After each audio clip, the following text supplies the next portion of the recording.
한국경제TV예요. 2026년도 2월 6일자 기사. 이 대통령 서울 아파트 한 평에 3억씩 말이 되나? 성가 그래서 나의 정치 코멘트를 하겠습니다. 이재명 대통령 6일 수도권 부동산 가격 문제와 관련해서 정치가 이 문제를 해결해야 한다고 말했습니다. 지금 이 대통령이 다주택자의 그 세금에 대해서 이제 그 지금까지 묶여놨던 걸 풀어버리고 더 이상 봐주지 않겠다. 윤석열 정부 때 다주택자가 집을 팔고 할 때 그에 대한 세금을 이게 묶어놨던 것을 이제 더 이상 그 임기를 더 늘리지 않겠다 이렇게 하니까 다주택자들은 그까짓 거 그러면 내가 안 팔면 되지 이런 식이었는데 지금은 다주택자들한테 보유세를 증여했을 때는 갖고 있으면 있을수록 세금은 많이 빠지니까 이들이 이제 팔 수밖에 없는 상황을 만들어놨다. 이것은 모든 국민으로도 지지를 받아요. 뭐 1가구 1주택자나 물론이고 무주택자라도 대부분의 그 국민들이 이재명 부동산 정책에 대해서 다주택자에 대해서 이 세금을 많이 물리고 그걸 더 이상 중지시키지 않고 다 다시 풀어서 물리고 그 가지고 있는 보유세를 갖다가 하겠다 하니까 지금 매물이 막 나오고 있잖아요. 뭐 한강변 주변으로 뭐 강남권에 있는 아파트들이 많이 나온다고 그래요. 이것은 지금 성공하고 있다. 제대로 짚었다. 그리고 많은 국민들이 이것에 대해서 지지를 하는 상황이죠. 이 대통령이 이날 경남 창원 성산구 창원 컨벤션 센터에 열린 경남의 마음을 듣다 타운홀 미팅에서 요새 서울과 수도권 집값 때문에 시끄럽고 제가 요새 그것 때문에 힘들다며 정책에 대한 저항 강도가 만만치 않다고 말했다. 그러죠? 이 대통령이 개인들이 200억 원이라도 좋다 하면서 그 돈을 내고 사는 것은 뭐라고 하지 않겠다면서도 그러나 평균적으로 수도권 아파트가 그런 가격을 향해 간다면 일본처럼 잃어버린 20년을 겪지 않을 수 없다고 지적했다. 이 가격이 영원히 하늘 끝까지 올라갈 수는 없다. 정상에 올라가면 반드시 자자로 돌아오는 게 세상의 이치라며 그때 엄청난 고통이 있을 것이라고 했다. 그런데 내가 지금 부동산 이 지금 45년 거의 50년 가까운 집 한 채 가지고 45년을 갖고 있는 집이 그때 당시에도 근데 그 집이 지금 항시 올라갔다 내려갔다 하면서 계속 뛰었지. 그 전체적으로 45년을 봤을 때 처음에 구입할 때 액수하고 지금 액수는 그 올라갔다 내렸다 이 곡선한 그래프지 계속 올라갔지 떨어진 적이 없어요. 그리고 이런 생각할 때 계속 정상에 올라가고 그러나 임금은 뭐 30년 전에 무슨 연봉이 초임이 1년 3천만 원을 받았다는 사람이 지금도 자기 아들이 3천만 원 받고 있다 이런 얘기를 하는 거 보면은 임금은 그게 맞지 않았다. 부동산 올라가는 거에 비해서. 이 대통령 수도권 부동산 문제의 근본 원인으로 과도한 집중 현상을 꼽았다. 서울의 경우 아파트 한 평에 3억씩 한다는 게 이게 말이 되냐. 여기 경남은 아파트 한 채에 3억이 아닌가. 경남은 아파트 한 채가 3억인데 여기 완도 같은 게 내가 11년 전에 기준을 했는데 그때 당시 서울서 45년 우리 자식이 다 국민학교 1학년부터 거기서 다 다녔어요. 그렇게 해서 거기서 다 뭐 살다가 이제 여기 10년 11년 전에 기준했는데 그 집은 그냥 그대로 임대를 두고 왔는데 참 이 시골에 와서 자급자족하고 그러고 이런 사이에 만약 그걸 팔고 왔다면 우리는 참 엄청난 피해를 봤을 거다 그런 생각이 들어요. 그것을 가지고 와서 여기서 멋진 집을 짓고 여기서 호화스럽게 살 수도 있었겠지만 그걸 그대로 두고 우리가 언제 여기서 마땅치 않으면 다시 돌아가야 되겠다. 그걸 없애면 안 되겠다.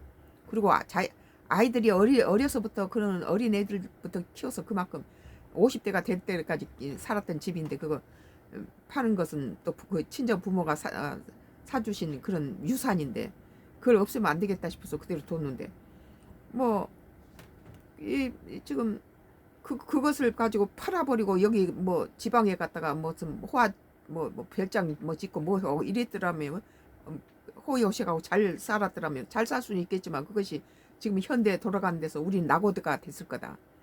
그것을 또 여기서 땅 파고 농사 짓고 자급자족한 것이 미래 자식한테는 거의 이득이 되고 우리 노후가 될 수 있다.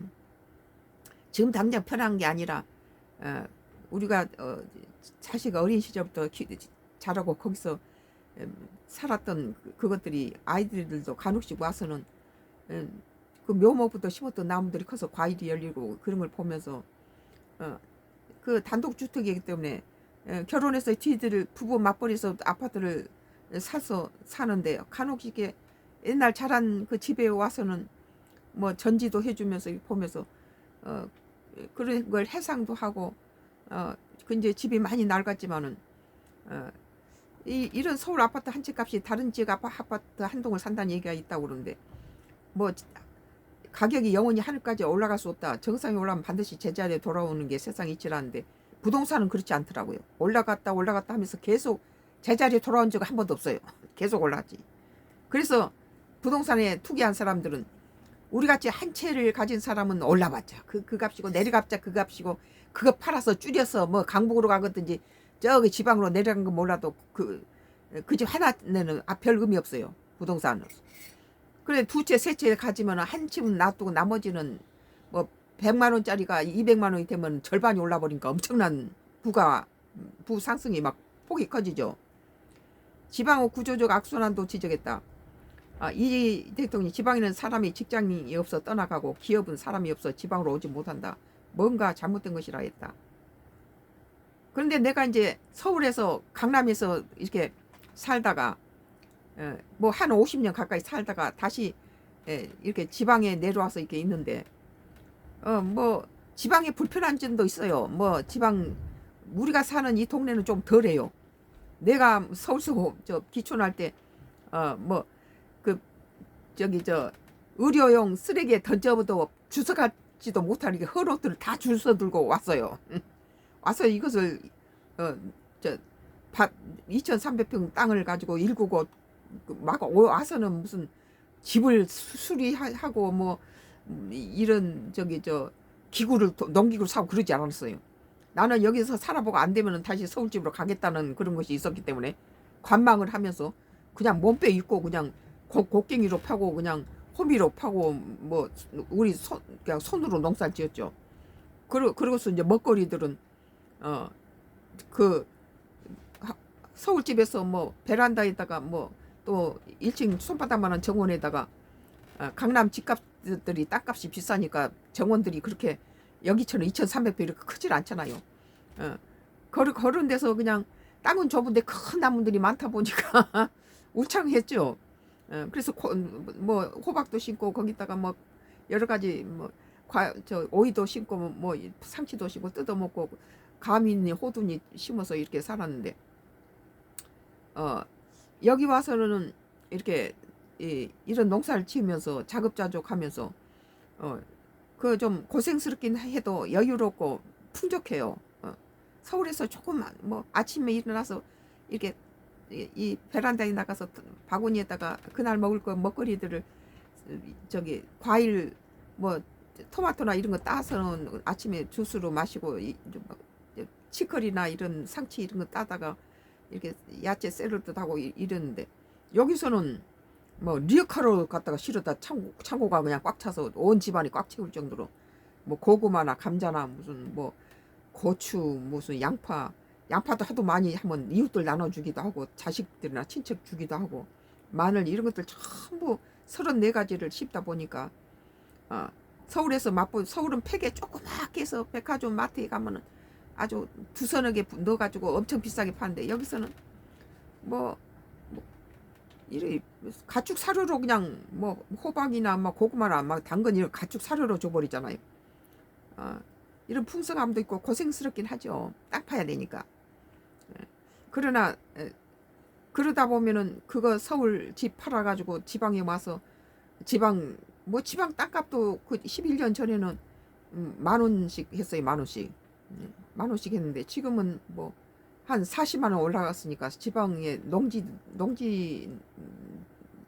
농지지만은 그럼 뭐 그렇게 서울만큼 그렇게 저기 올라가진 않지만 뭐 재산을 갖다 묶여놨다는 그런 느낌에 비해서는 시골에서 땅값 뭐 이런 거 생각하지 않고 편안하게 노후에 이렇게 살기는 지방이 제일 좋다.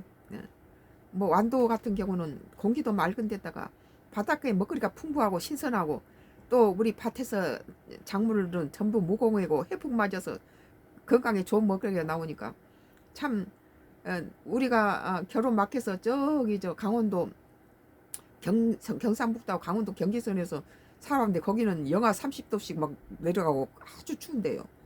문고리가 얼고 뭐 그랬던 데인데 여기는 남쪽이라 겨울 내내 땅이 얼지 않으니까 저 가을에 김장 담그고 노지에 있었던 배추를 봄에 김장을 한 번 더 담아요. 봄 김장을. 그리고 봄동도 들판에 그대로 살고 이러니까 겨울에도 먹거리가 채소 같은 걸 밖에서 사 먹지 않고 바로 오늘 가니까 봄동 하나에 이 현지 여가 봄동 생산지인데도 불구하고 3,800원 하더라고. 배추 하나에 3,800원. 근데 우리는 그냥 그 염소 먹이로 줬어요. 우리는 또 농약도 안 치고 무공해죠. 염소들이 다 먹고 그랬는데 지방 구조적 악순환을 지적했다. 이 대통령 지방에서는 사람은 직장이 없어 떠나가고 기업은 사람이 없어 지방으로 오지 못한다. 뭔가 잘못된 것이라고 했다. 그러면서 이 문제를 누가 해결할 수 있나? 정치가 하는 것이라며. 정치는 우리 사회의 자원 배분 역할을 한다. 무척 중요한 일이면 사람으로 치면 머리 역할을 하는 것이라고 강조했다. 이번에 다주택자한테다 철퇴를 내린 건 잘한 거다. 그 문재인 정부 때 147채를 가진 사람이 있어요. 한 사람이. 그것은 146명의 집을 한 사람이 다 그 사람 몫까지 다 아무리 자유주의 경제체제에 산다 하더라도 어거지로 뺏을 수는 없지만 공산주의까지 그렇지만 이것은 도덕적 윤리적으로 남이 가져야 될 147채를 한 사람이 소유하고 그것을 지방이 됐든 싸든 적든 남이 가져야 될 그 분량을 다 자기가 착복하고 100원짜리가 200원이면 절반을 자기가 저기 부동산 투기로 저 부를 축적하는 그런 걸로 이용했다는 거죠. 이런 사람이 똘똘한 집안채로 바꾸는 것에 대해서도 정부가 너무 하면 두더지 망치에 불과하다. 다주택자 때리면은 그래서 그거 팔아서 똘똘한 집안채 강남으로 사면 그것도 때리면은 뭐가 되겠습니까? 그럼 다시 또 다주택을 갖게 되고 이러니까 똘똘한 집안채는 허용해야 된다. 결국 집 한 채를 가지겠다는 건 집 몫을 크든 적든 멍청하든 똘똘하든 하나를 갖는다는 거거든요. 그러면 다른 사람한테 147채를 가진 사람이 146채를 내놨다는 소리거든. 그래서 뭐 이놈도 죽이고 저놈도 죽이고 문재인이 그 실패한 건 뭡니까? 강남 죽이기를 한 거예요. 뭐 우리나라의 강남 스타일이라는 저기 노래가 세계적으로 유명했잖아요. 그럼 대부분 옛날에도 황실 문화라든지 이 부유층 또는 이게 양반가의 문화들이 고급 문화가 많이 해서 우리나라 도자 문화라든지 많은 장식 문화 우리나라 건축이라든지 이런 것들이 물론 아름다운 초가의 한옥도 이뻐요. 그렇지만 우리나라의 수려한 이런 한옥 같은 것도 양반가의 골격이 제대로 돼 있는 한옥 보면 너무 아름답거든요.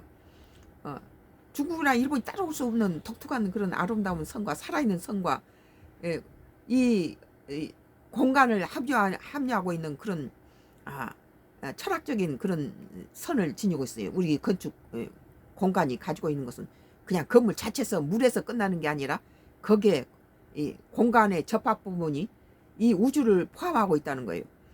상당히 그런 고급 높은 미적 그런 그 미의식은 주로 부유한 양반가라든지 또는 뭐 재벌이라든지 또는 정치 그 왕실이라든지 황실 문화들이 이걸 이끌어갔다 리드했다.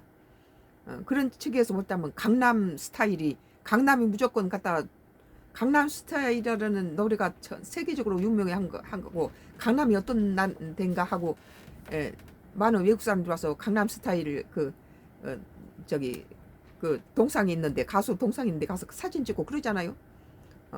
그래서 그 나라의 리드하는 문화라든지 예술을 리드하는 것은 뭐 3대가 그 부유하면은 그다음 문화가 나온다고 그래요.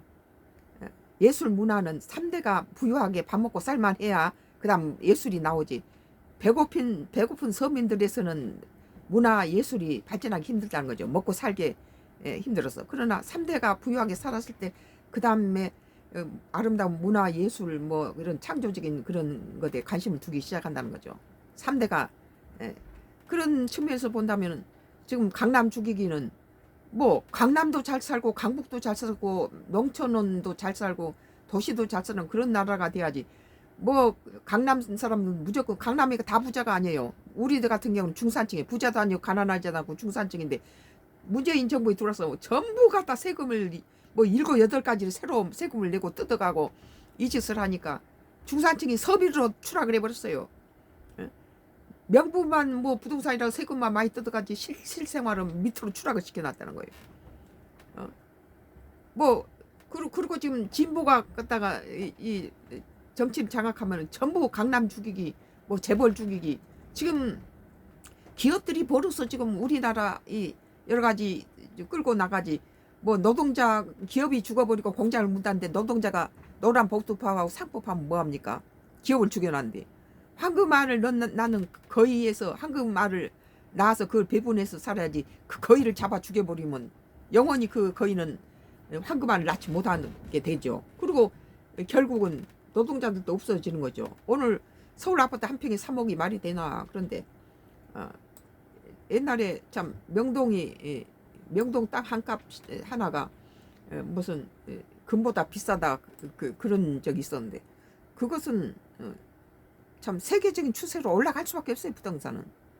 그런데 이제 다주택자를 갖다가 겨냥해서 그 사람들이 집을 서울에서 그 정부에서 아무리 집을 많이 지어도 다주택자 몇 명이 갖다 100채씩 소유해버리고 이러면은 집 없는 사람은 영원히 집이 없는 거예요. 그 사람들이 그리고 그 사람들은 부에 부를 더 부동산 투기로 100만 원이 갖다 200만 원 오르고 200이 400 오르고 이러는데 그걸 어떻게 따라갑니까?